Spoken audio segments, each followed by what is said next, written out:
principal entre un objetivo de aprendizaje y un resultado de aprendizaje. Y sabiendo mi asignatura cómo aporta al desarrollo de la competencia, de ahí derivo los objetivos y los resultados.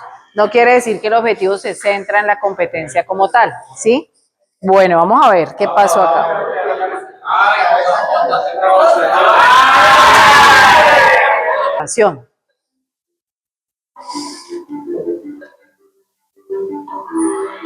Vivienda. Para asegurar la calificación sea justa y objetiva, no. El tema de que sea justa y objetiva remite más a tener criterios claros con base en cuál yo califico algo, ¿sí? Entonces no pasa por la alineación necesariamente, sino por los criterios. Y falso. La evaluación debe centrarse únicamente en medir conocimientos adquiridos por los estudiantes. ¡Ay! ¡Ay! Así son, así son. Muy bien, muy bien. Listo, última, verdadero o falso. Las competencias solo se evalúan con exámenes escritos, pues garantizan objetividad, transparencia.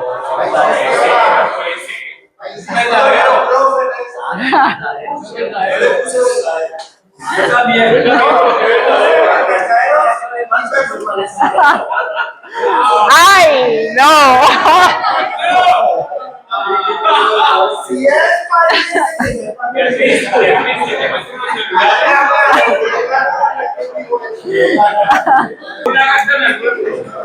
Por ejemplo, esta herramienta de Kahoot es muy útil para hacer ciertos ejercicios también diagnósticos en clase. Sí, puede ser útil para eso como herramienta.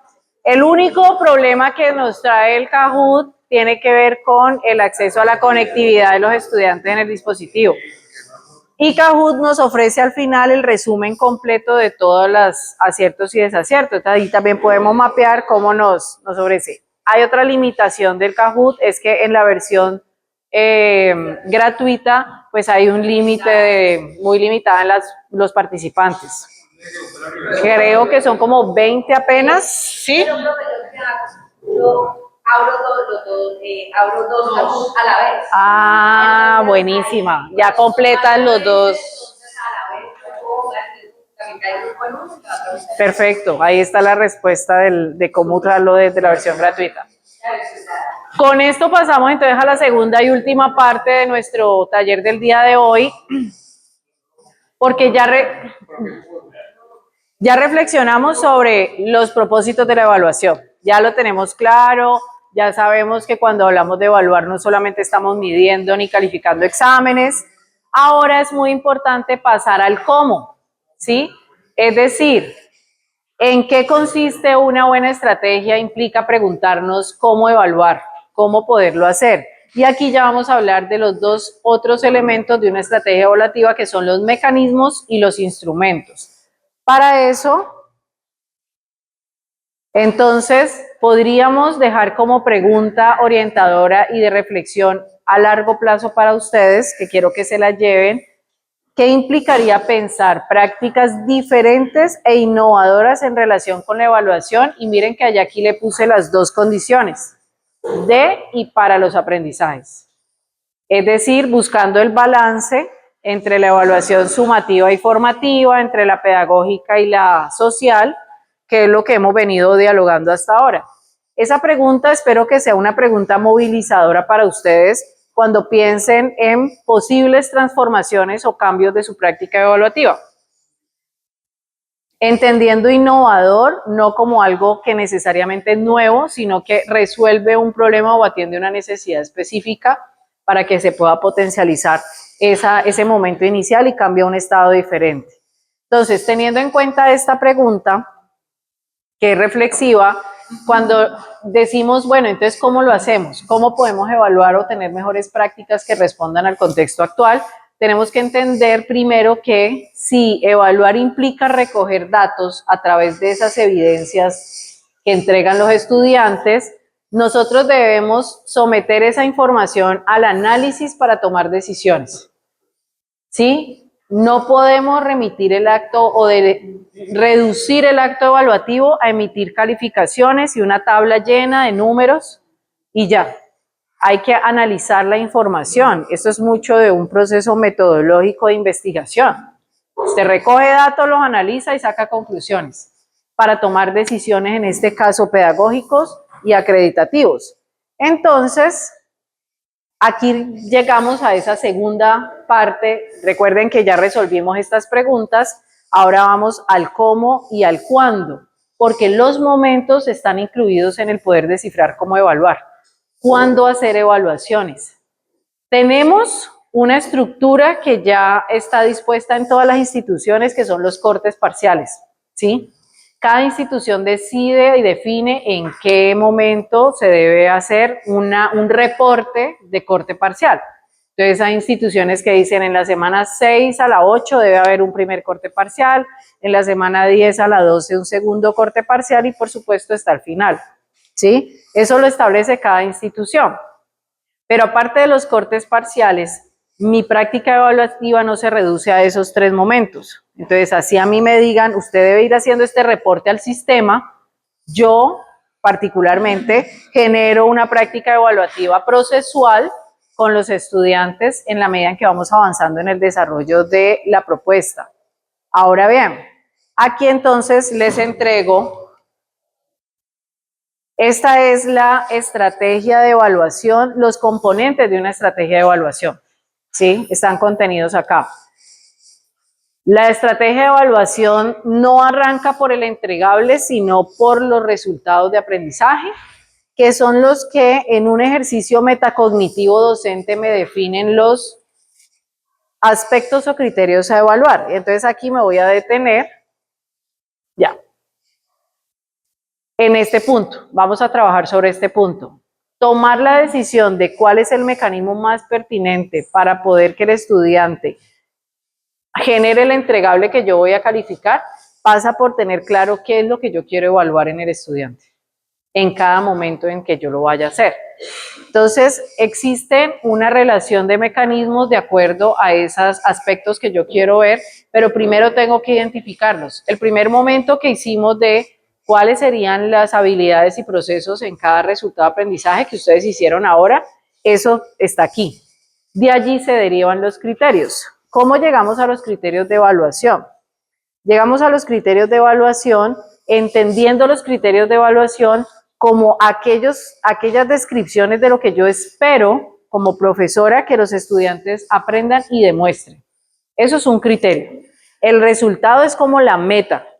El criterio es, bueno, de acuerdo a esa meta, yo qué espero que me muestre el estudiante para saber si aprendió o no aprendió.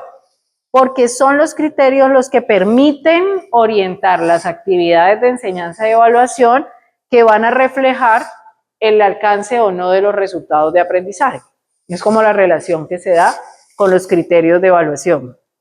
Hay unas preguntas orientadoras que son importantes que las resolvamos para construir criterios de evaluación. Por ejemplo, miren la pregunta 1 y la pregunta 2. Lean esas dos preguntitas, solamente esas dos primero.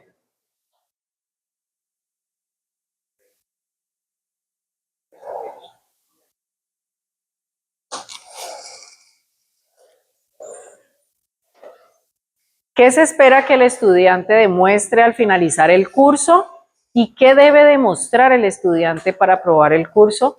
¿Quién me podría decir cuál es la diferencia entre la pregunta 1 y la pregunta 2?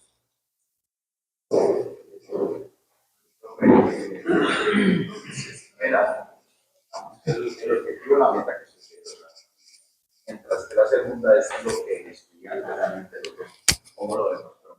¿Quién da más?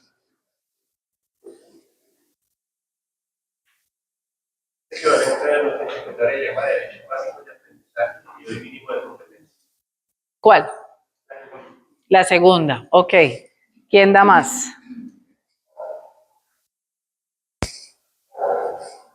Miren que parecen preguntas muy similares, pero no, tienen su diferencia. Sí, que el estudiante llegue, y la segunda es que el estudiante realmente demuestre. Ok, Se podría decir que la primera CP y la segunda se compra. ya voy. Me parece que la segunda tiene que ver con nota. La nota aprovecha los habitantes que la van a leer. Exactamente, por ahí va. ¿Profe? En la primera son los aprendizajes que el estudiante tiene previo y en la segunda lo que él es capaz de hacer con los nuevos aprendizajes. Bueno, aquí estamos hablando de una combinación entre lo formativo y lo sumativo. Yo que espero que demuestre el estudiante es ese objetivo de aprendizaje que espero que él demuestre, ¿sí? A través de diferentes actuaciones lo va a hacer. Sin embargo, es solamente a través de la evaluación sumativa que yo voy a decir, para que usted pueda aprobar este curso, tiene que aprobar esto, esto y esto. Tiene que cumplir con esto, esto y esto. Independientemente de qué sucede, y sabemos de qué sucede durante las 16 semanas, si el estudiante no cumple con esos ítems que yo estoy poniendo, el estudiante no aprueba. Entonces, eso que yo debo pedirle al estudiante que demuestre para aprobar el curso, no necesariamente es lo que el estudiante demuestra al finalizar el curso. Porque estamos hablando de lo aprobatorio y del alcance de los aprendizajes del estudiante, ¿sí? Ahora bien, estas 4 preguntas, ya podemos extender la lectura hacia la tercera y cuarta, son preguntas que nos deberían orientar la concreción de los criterios de evaluación, porque el criterio de evaluación no se centra, y vuelvo al tema del contenido, volvamos al ejemplo del resultado de aprendizaje del profe, no es sobre el contenido, sino lo que el estudiante debe saber hacer en relación con el contenido, o sea, las herramientas para la gestión de la calidad. Entonces, uno se puede preguntar cómo esos desempeños o actuaciones le van a servir a él para el ejercicio profesional, en qué situaciones él va a usar eso para su desempeño profesional. No es que yo deba responder una a una las preguntas, pero al menos esto nos dice, un criterio de evaluación está compuesto por estos elementos que van más allá de si me da cuenta de un tema o no, de un concepto o no.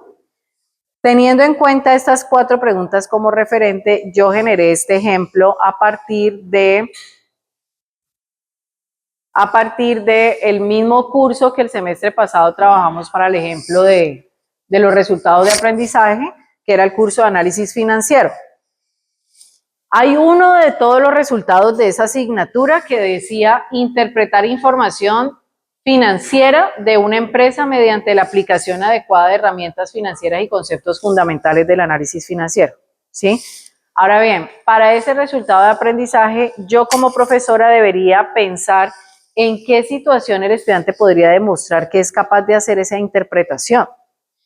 Y si yo como profesora digo, bueno, le voy a poner un caso de una empresa comercial para que él haga el análisis y me lo entregue a través de un informe. Entonces aquí yo ya estoy decidiendo la situación en la que voy a exponerlo para evaluar ese resultado.